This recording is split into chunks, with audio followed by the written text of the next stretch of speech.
ಅಥವಾ ಮುಖ್ಯ ಭಾಷೆಗಳನ್ನು 94% ಜನ ಮಾತನಾಡುವಂಥ ಪರಿಸ್ಥಿತಿ ನಿರ್ಮಾಣ ಆಗ್ತದೆ.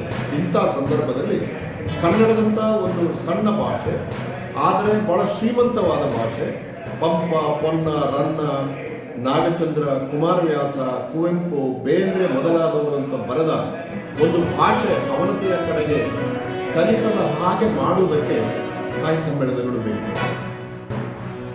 ಇಲ್ಲಿ ಛಾಯಾಚಿತ್ರ ಪ್ರದರ್ಶನ ಹಮ್ಮಿಕೊಂಡಿದ್ದೀವಿ. ಇದರ ಮೂಲ ಉದ್ದೇಶ ಏನಂದರೆ ಜನ ಜಾಗೃತಿ ಆಗಬೇಕು, ಪರಿಸರ ಉಳಿಬೇಕು.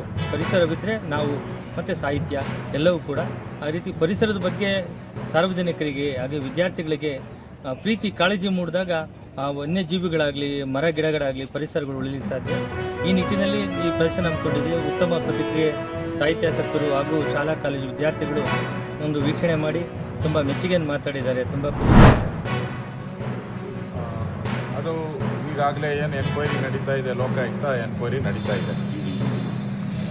ಲೋಕಾಯುಕ್ತ ಇರ್ಬೋದು, ಇಡಿ ಇರ್ಬೋದು. ಸದ್ಯಕ್ಕೆ ನನಗನ್ಸುತ್ತೆ ಸಿದ್ದರಾಮಯ್ಯನವ್ರಿಗೂ ಸ್ವಲ್ಪ ರಿಲೀಫ್ ಸಿಕ್ಕಿದೆ. ಆದರೆ ಎನ್ಕ್ವೈರಿ ಕೂಡ ಹಾಗೆ ನಡೀತಾ ಇರೋದ್ರಿಂದ ನಮಗೆ ಇನ್ನೂ ಭರವಸೆ ಇದೆ.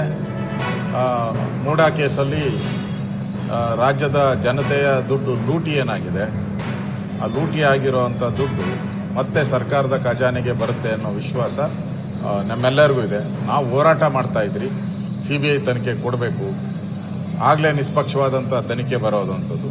ಈಗ ಕೋರ್ಟ್ ಆದೇಶ ಮಾಡಿದೆ, ನಾವು ಕೋರ್ಟ್ ಆದೇಶನ ಒಪ್ಪಲೇಬೇಕಾಗ್ತದೆ.